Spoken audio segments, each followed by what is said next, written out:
इस प्रकार कथा का पहला अध्याय। एक समय नेमिषारण्य सेना की 88,000 ऋषियों ने श्री सूर्य से पूछा, हे प्रभु, इस कलयुग में वेद विद्या रहित मनुष्यों को प्रभु भक्ति किस प्रकार मिलेगी तथा उनका उद्धार कैसे होगा? इसलिए हे मुनि, कोई ऐसा तप कहिए जिससे थोड़े समय में पुण्य प्राप्त हो तथा मनवांछित फल मिले।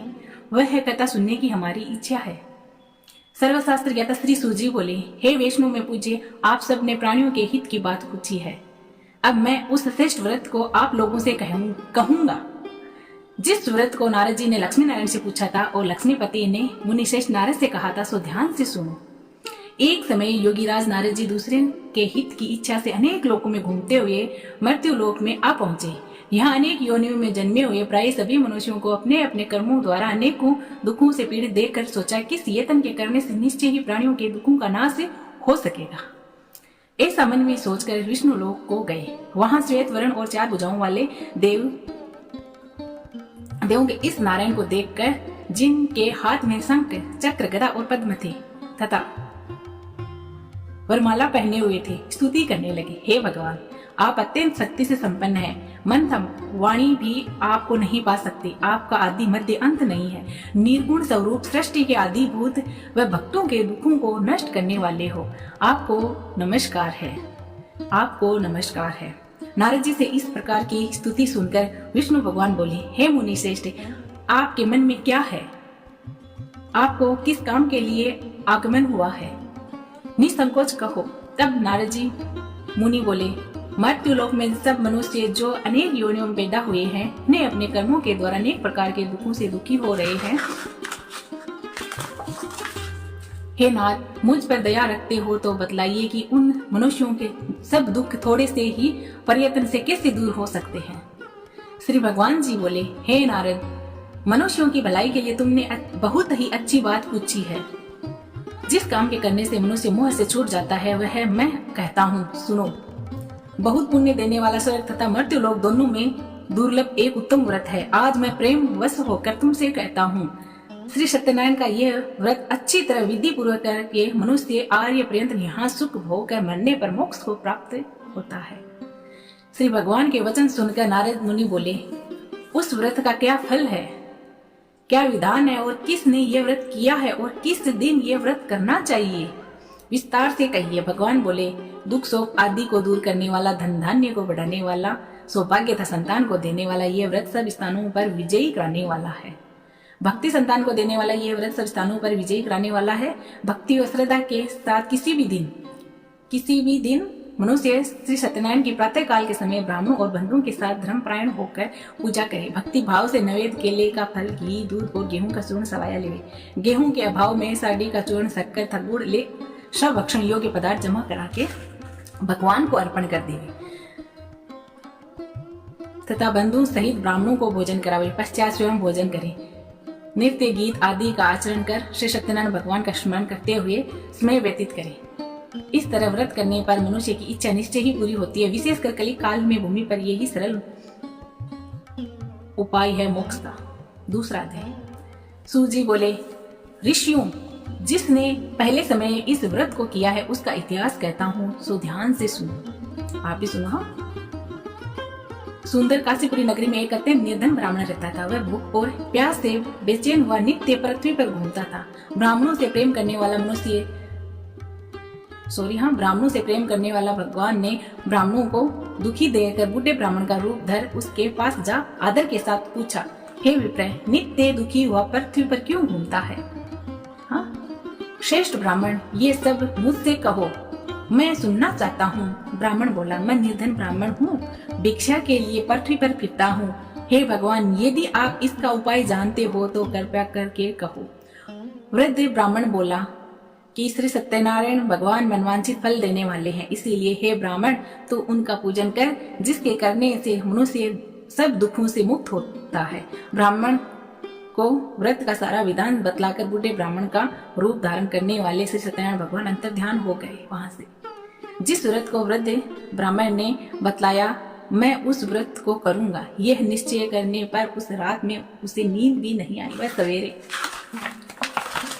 उठे श्री सत्यनारायण के व्रत का निश्चय कर भिक्षा के लिए चला। उसको भिक्षा में बहुत सा धन मिला, जिससे बंधु बांधवों के साथ उसने श्री सत्यनारायण का व्रत किया। इसके करने से वह ब्राह्मण सब दुखों से छूटकर अनेक प्रकार की संपत्तियों से युक्त हुआ। उस समय से वह ब्राह्मण हर मास व्रत करने लगा। इस तरह श्री सत्यनारायण भगवान के व्रत को जो करेगा वह मनुष्य सब दुखों से छूट जाएगा। इस तरह नारद जी से नारायण का कहा हुआ यह व्रत मैंने तुमसे कहा। हे विप्रो, मैं अब और क्या कहूँ? ऋषि बोले, हे मुनीश्वर, संसार में इस ब्राह्मण से सुनकर किसने इस व्रत को किया है?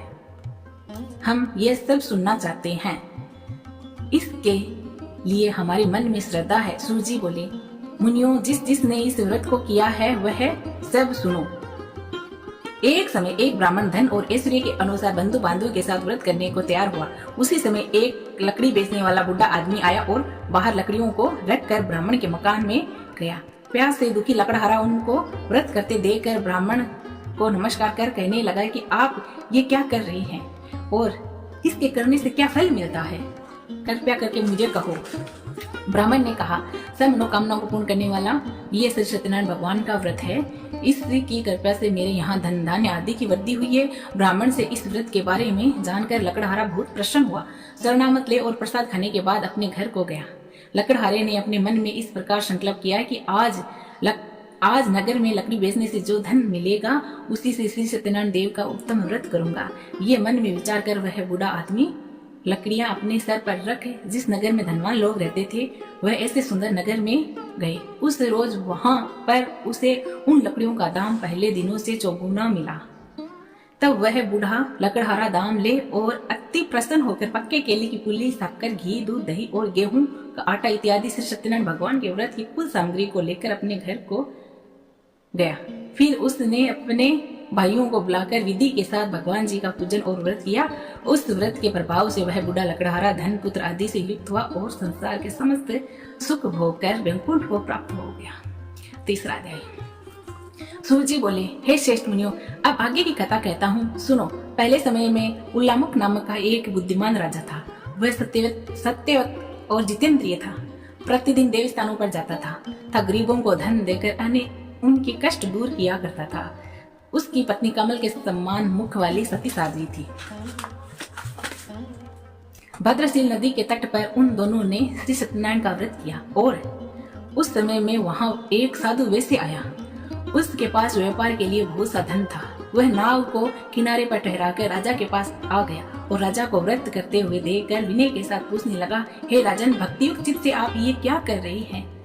मेरी सुनने की इच्छा है, सो आप मुझे बतलाइए। राजा बोला, हे साधु, अपने बंधुओं के साथ पुत्रादि की प्राप्ति के लिए यह महाशक्तिवान श्री सत्यनारायण व्रत भगवान का पूजन किया जा रहा है। राजा के वचन सुनकर साधु आदर से बोला, हे राजन, मुझसे इसका सब विधान कहो। मैं भी आपके साथ कथा अनुसार इस व्रत को करूंगा।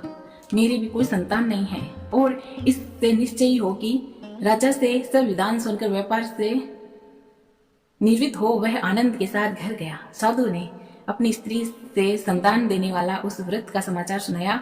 कहा कि जब मेरे संतान होगी तब मैं इस व्रत को करूंगा। उसने ऐसे निश्चय कर लिया।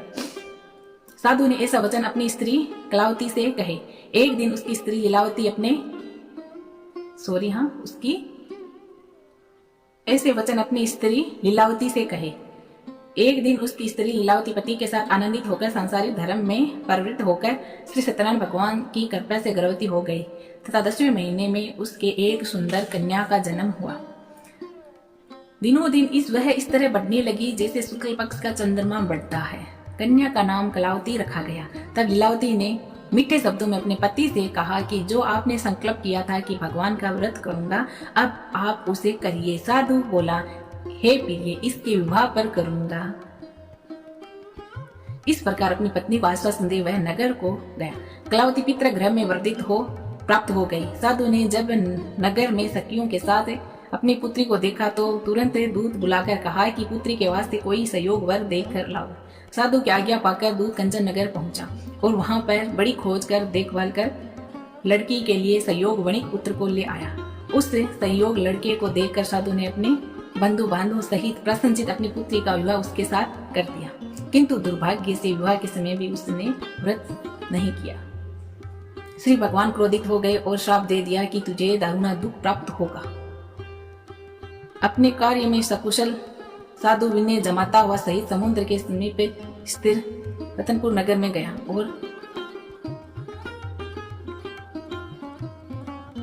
और वहां दोनों ससुर जमाई चंद्रकेतु राजा के उस नगर में व्यापार करने लगे।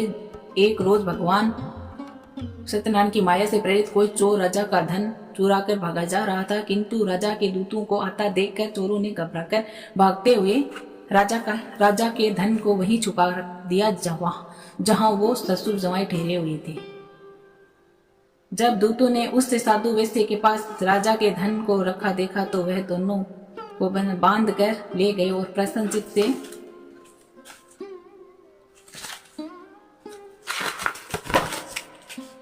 दौड़ते हुए राजा के समीप जाकर बोले, ये दो चोर हम पकड़ कर लाए हैं, कृपया कर आज्ञा दे। तब राजा की आज्ञा से उनको कठोर कारावास में डाल दिया और उनका सब धन छीन लिया। श्री सत्यनारायण भगवान के श्राप द्वारा उनकी पत्नी भी घर पर बहुत दुखी हुई और घर पर जो धन रखा था चोर चुरा कर ले गए। शारीरिक व मानसिक पीड़ा था, भूख और प्यास से अति दुखी हो अन्न की चिंता में कलावती एक ब्राह्मण के घर गई। वहां उसने श्री सत्यनारायण भगवान का व्रत होते देखा। फिर कथा सुनी तथा प्रसाद ग्रहण कर रात को घर आई। माता ने कलावती से कहा, हे पुत्री, अब तक कहाँ रही, वह तेरे मन में क्या है? कलावती बोली, हे माता, एक ब्राह्मण के घर श्री सत्यनारायण भगवान का व्रत देखा है। कन्या के वचन सुनकर लीलावती भगवान के पूजन की तैयारी करने लगी। लीलावती ने परिवार और बंधुओं सहित श्री सत्यनारायण भगवान का पूजन किया और वर मांगा कि मेरे पति और दामाद शीघ्र आ जावे। साथ ही प्रार्थना की कि हम सबका अपराध क्षमा करो। श्री सत्यनारायण भगवान इस व्रत में संतुष्ट हो गए और राजा चंद्रकेतु को स्वप्न में दर्शन देकर कहा, हे राजन, दोनों वैश्यों को प्रातः ही छोड़ दो और उनका सब धन जो तुमने ग्रहण किया है दे दो, नहीं तो मैं तेरा धन राज्य पुत्र आदि सब नष्ट कर दूंगा। राजा से ऐसे वचन कहकर भगवान अंतर ध्यान हो गए। प्रातःकाल राजा चंद्रकेतु ने सभा में अपना स्वप्न सुनाया। फिर दोनों वणिक पुत्रों को कैद से मुक्त कर सभा में बुलाया। दोनों ने आते ही राजा को नमस्कार किया। राजा मीठे वचनों से बोले, हे महानुभव, भावीवश ऐसा कठिन दुख प्राप्त हुआ है, अब तुम्हें कोई भय नहीं। ऐसा कहकर राजा ने उनको नए नए वस्त्र आभूषण पहनाए था। उनका जितना धन लिया था उससे दुगुना धन देकर आदर सहित विदा किया। दोनों वैसे अपने घर को चल दिए। चौथा अध्याय। सूजी बोले, वैसे में मंगलाचार करके यात्रा आरंभ की और अपने नगर को चला। उनके थोड़े दूर निकलने पर दंडी वेशधारी श्री सत्यनारायण ने उनसे पूछा, हे साधु, तेरी नाव में क्या है? अभिमानी वणिक हंसता हुआ बोला, हे दंडी, आप क्यों पूछते हो? क्या धन लेने की इच्छा है? मेरी नाव में तो बेल और पत्ते भरे हैं। वैश्य का कठोर वचन सुनकर भगवान ने कहा, तुम्हारा वचन सत्य हो।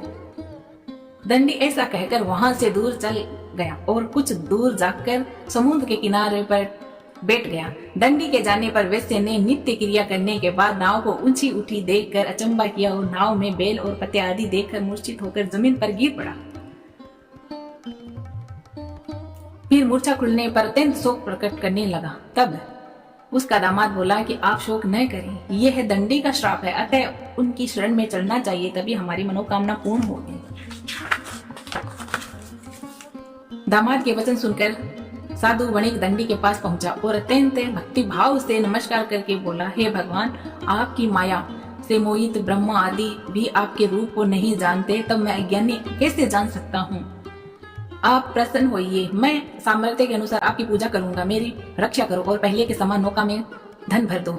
उसके भक्ति युक्त वचन सुनकर भगवान प्रसन्न हो उसकी इच्छा अनुसार वर देकर अंतर ध्यान हो गए। तभी उन्होंने नाव पर आकर देखा कि नाव धन से परिपूर्ण है। फिर वहां भगवान से सत्यनारायण का पूजन कर साथियों सहित अपने नगर को चला। जब अपने नगर के निकट पहुंचा तब दूत को घर भेजा। दूत ने साधु के घर जा उसकी स्त्री को नमस्कार कर कहा कि साधु अपने दामाद सहित इस नगर में समीप आ गए हैं। ऐसा वचन सुनकर साधु की स्त्री ने बड़े हर्ष के साथ सत्यदेव का पूजन कर पुत्री से कहा, मैं अपने पति के दर्शन को जाती हूँ, तू कार्य पूर्ण कर शीघ्र आना। माता के ऐसे वचन सुनकर कलावती प्रसाद छोड़कर पति के पास गई। प्रसाद की अवज्ञा के कारण सत्यदेव ने रुष्ट हो उसके पति को नाव सहित पानी में डुबो दिया। कलावती अपने पति को न देकर रोती हुई जमीन पर गिर पड़ी। इसी तरह नौका को डूबा हुआ कन्या को रोता हुआ देखकर साधु दुखी हो बोला, हे प्रभु, मुझसे या मेरे परिवार से जो भूल हुई है उसे क्षमा करो। उसके दीन वचन सुनकर सत्यदेव प्रसन्न हो गए और आकाशवाणी हुई,